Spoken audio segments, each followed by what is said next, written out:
O fracasso produtivo. Dom João VI, em 1810, resolve criar o estabelecimento montanístico de extração de ferro das minas de Sorocaba e, em seguida, no mesmo local, a Real Fábrica de Ferro de São João do Ipanema. Havia classes de minas e metalurgia em Coimbra desde 1771, dentro do curso de filosofia. Pela opção feita pelo rei de chamar diretores e operários nórdicos para o empreendimento, é razoável supor que ainda não se formara ninguém competente para essas funções na vetusta Universidade Lusitana. Para administrar a mina e a fábrica veio o sueco Carl Gustav Heidelberg, acompanhado por 13 homens de mesma nacionalidade. Para fiscalizá-lo, compondo uma junta, nomeou-se o engenheiro alemão Friedrich Ludwig Wilhelm van Hagen, pai de Van Hagen, historiador, que antes dirigira a fábrica de ferro Figueiró dos Vinhos, na Extremadura. Sobre Heidelberg, José Bonifácio de Andrada e Silva diria anos depois: acusa-no de muito desleixo e várias prevaricações, mas se não lhe dessem carta branca para fazer tudo o que lhe vem à cabeça e estivesse debaixo da inspeção de um superior inteligente, poderia ter sido de proveito. Mas como poderia fiscalizá-lo e dirigi-lo uma junta composta de homens leigos pela maior parte, alguns deles sem caráter? O contrato com Heidelberg era de 10 anos e oferecia o dobro do salário de um tenente-coronel, além de pensão de 2/5 após o término do prazo.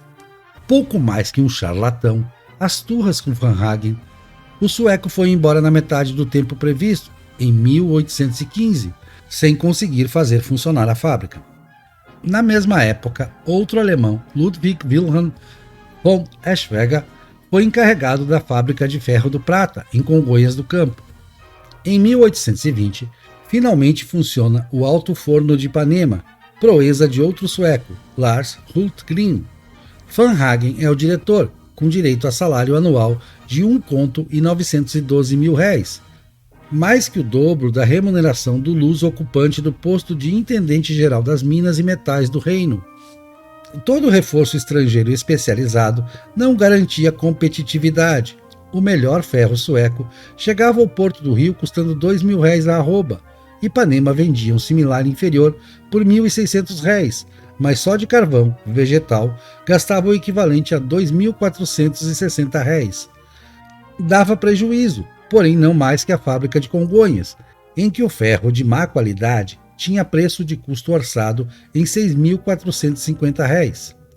Na década seguinte, o governo atribui a baixa produtividade de Ipanema aos culpados de sempre, os ignorantes, improdutivos e incorrigíveis brasileiros, encarregados das funções subalternas na siderúrgica. Em 1837, o regente Feijó manda recrutar na Europa 56 novos empregados. Vindos com família, totalizaram uma caravana de 227 pessoas. Como Ipanema seguisse deficitária, finalmente, em 1860, o capitão engenheiro Joaquim de Souza Mursa é matriculado na Academia de Minas de Freiberg, Alemanha. Voltou em 1865, assumindo a direção da siderúrgica. A produção melhorou e a guerra contra o Paraguai começou. O ferro foi transformado em armas, muitas delas, Mursa saudado como salvador da pátria. Acabado o conflito, o prejuízo voltou. Em 1895, Ipanema foi fechada. Tempos depois, se descobriria a causa de tantos insucessos. O teor de óxido de titânio no minério de ferro retirado do Morro de Ipanema era alto demais, dificultando a formação da liga. Nunca daria certo. A luta do Brasil pela instalação de uma indústria de base fora em vão e cara, pois teve de importar conhecimento na forma de mão de obra estrangeira, o que segue em curso devido às deficiências educacionais, que vão da base ao topo do capital humano nacional. Nas décadas de 1960 e 1970, a experiência com Joaquim Mursa, de um século antes, voltou a ser repetida, dessa vez múltipla. O governo federal pagou pós-graduações para brasileiros pelo mundo, especialmente nas áreas de exploração de petróleo, pesquisa agropecuária e design de aviões. Não por acaso, Tempos depois, o país passou a dominar tecnologias de ponta nas 3 áreas. No caso da aviação, o Instituto Tecnológico de Aeronáutica, ITA, que começou a se formar em 1939, com o curso de Engenharia Aeronáutica, atuou como multiplicador de conhecimentos e formação de profissionais locais. É a joia da coroa de uma tradição iniciada no governo de Dom João VI, no início do século XIX, com as escolas militares de engenharia. Na agricultura, esteio do país desde sempre, foi Dom Pedro II quem criou o primeiro curso superior da área, implantado a partir de 1876 na vila de São Francisco do Conde, na Bahia, providência logo levada a outras províncias. No final do século XIX, por iniciativa privada do bem-sucedido agricultor e industrial Luiz Vicente de Souza Queiroz, que estudara agronomia na França e na Suíça, após muita briga com o estado de São Paulo, passou a funcionar a Escola Prática Agrícola de Piracicaba, depois Escola Superior de Agricultura Luiz de Queiroz, ESALQ, ainda em funcionamento e referência em ciências agrárias. Antes da ESALQ, a agricultura nacional sofreu com a falta de racionalidade, método e gente estudada. Fazendeiros ingleses, em 1842, já cultivavam cana com métodos importados de Cuba e da Lusiânia e arados que faziam o trabalho de até 40 escravos, além da prática da adubação verde.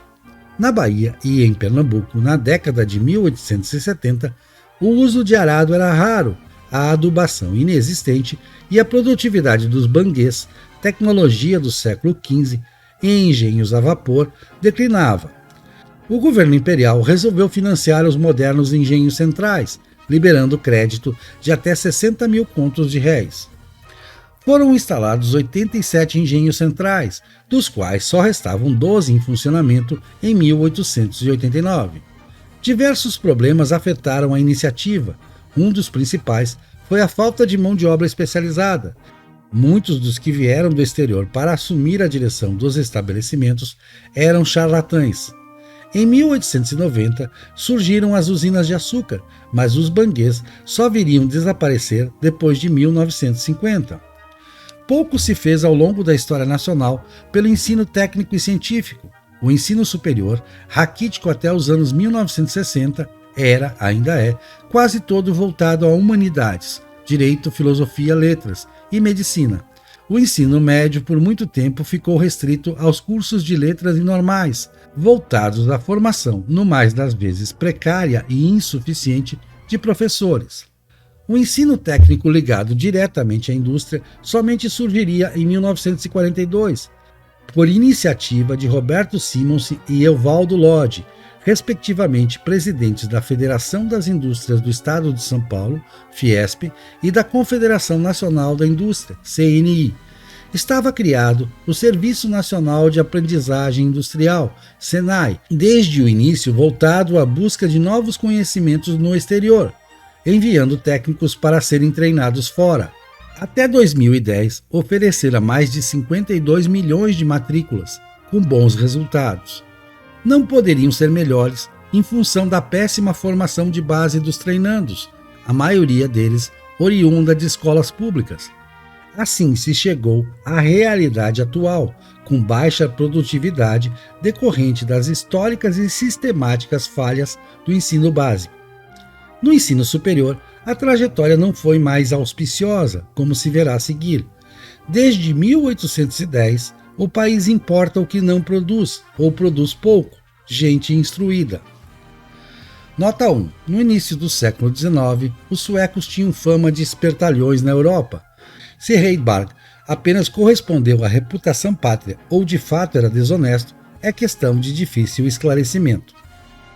Nota 2. Há quem considere os liceus de artes e ofícios Rio de Janeiro 1856, Salvador 1872, São Paulo 1873 como ensino técnico industrial.